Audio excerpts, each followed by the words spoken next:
This is a problem on rope and pulley arrangement wherein you are required to find out the acceleration of the system. See, what you are supposed to understand here is what is the net pulling force and what is the total mass which has to be pulled. So, if you divide the net pulling force by the mass, I think you are going to get the acceleration. Fine. So, let me read the problem for you. This system has got three masses connected by a string passed over a pulley P. Table is rough with coefficient of friction given to be mu. Pulley is frictionless and of course also massless. Even the ropes are massless. Find the downward acceleration of m1, and later he suggests you to take m1 equal to m2 equal to m3. All the three masses are identical. So, the simplest way of solving this is to just see the net force which is trying to pull the bodies down with some acceleration and divide that by the mass. See, this mass is being pulled by the gravitational force equal to mg, but had there been no friction between the blocks and the table, then that would have been the only pulling force. But now there is an opposite force here on m2 and m1 by the table called as friction, and that friction is going to be kinetic because the blocks are already moving on the table and you are required to find out the acceleration. So, kinetic friction has got only one value, and that is mu into n. Mu is given to be mu, but if you look at the free body diagram of m2 as well as m1, their weights are acting downwards and the normal reaction of the table is acting upwards, and the system is in equilibrium, or these two blocks are in equilibrium in the vertical direction.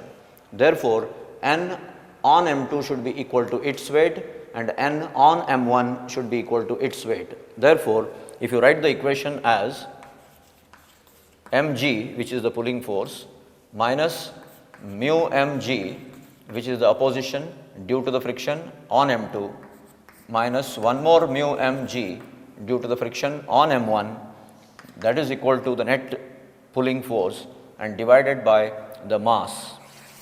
The mass which is being pulled is 3m. So, that should be the acceleration. So, if you simplify this, m gets cancelled and then it will be g minus 2 mu g divided by 3, which is nothing but g into bracket 1 minus 2 mu divided by 3, and C option seems to be correct.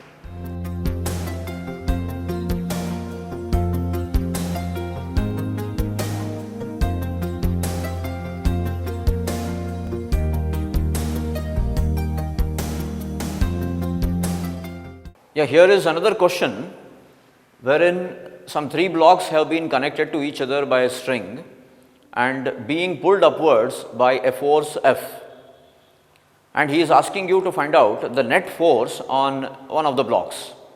So, it is a very simple but a very tricky and a beautiful problem.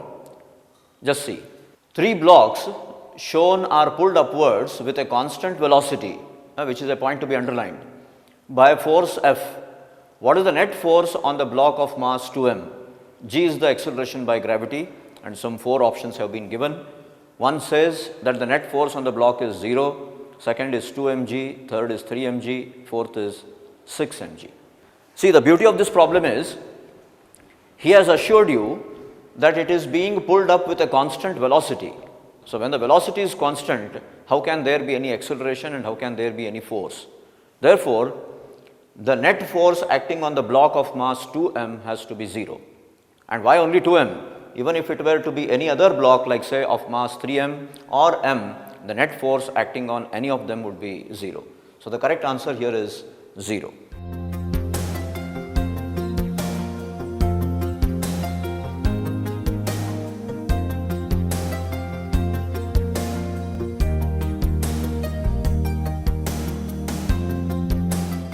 See, this is another beautiful question on the graph.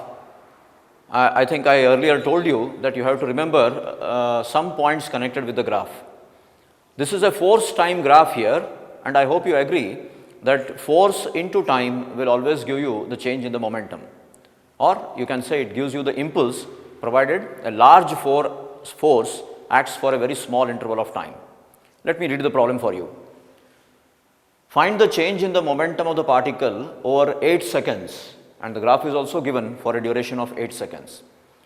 But force being a vector quantity and force into time being an impulse which is also a vector quantity, you will have to carefully take the areas which come above the graph to be positive and those which come below the graph to be negative. Like this small triangle here is going to be above the x-axis, and this is a rectangle also above the x-axis. Therefore, those areas are to be taken as positive. This is a small rectangle which comes below the x-axis, which has to be taken as negative. Okay, so now if you add all those areas considering their signs, you are going to get the change in the momentum, because that will be F into T, which is nothing but the impulse. Okay, so let us start calculating the areas. This is a triangle, so I hope you agree there that the area has to be half base into height. So half base is 2 and height is 6, and it is above the x-axis, so I have taken it as positive. Minus the small rectangle, length into breadth, so you take the length as 3 and breadth as 2. I have already taken it to be minus because it is below the x-axis, and this is a rectangle above the x-axis, so its area will be length into breadth, that is 4 into 3 again. So that makes the area as 6 minus 6 plus 12, which is nothing but 12 Newton second. See, it's the change in the momentum that you are writing, which is Newton second. So C option is the correct option.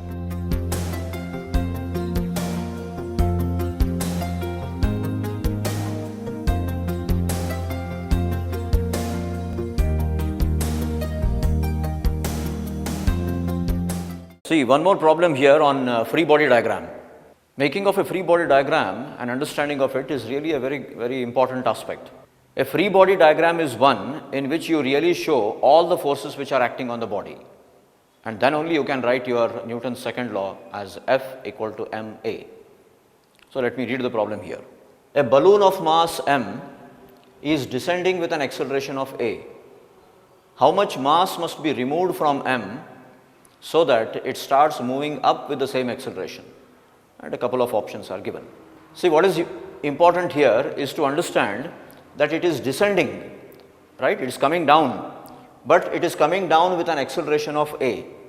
And I usually keep suggesting that you have to always take the force which is in the direction of acceleration to be positive. Like here, there is a balloon, so the weight of the balloon will be acting vertically downwards and a buoyant force will be acting vertically upwards.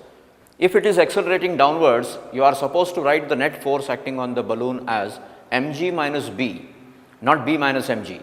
On the other hand, when the balloon starts accelerating upwards, you can write the equation or the net force as b minus mg.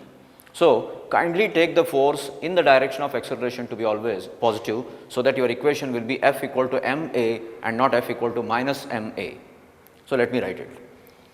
See, initially it is descending with an acceleration, so my equations will be mg minus b equal to ma, and then it should ascend with the same acceleration. Therefore, I will write b minus m naught into g equal to m minus m naught into a.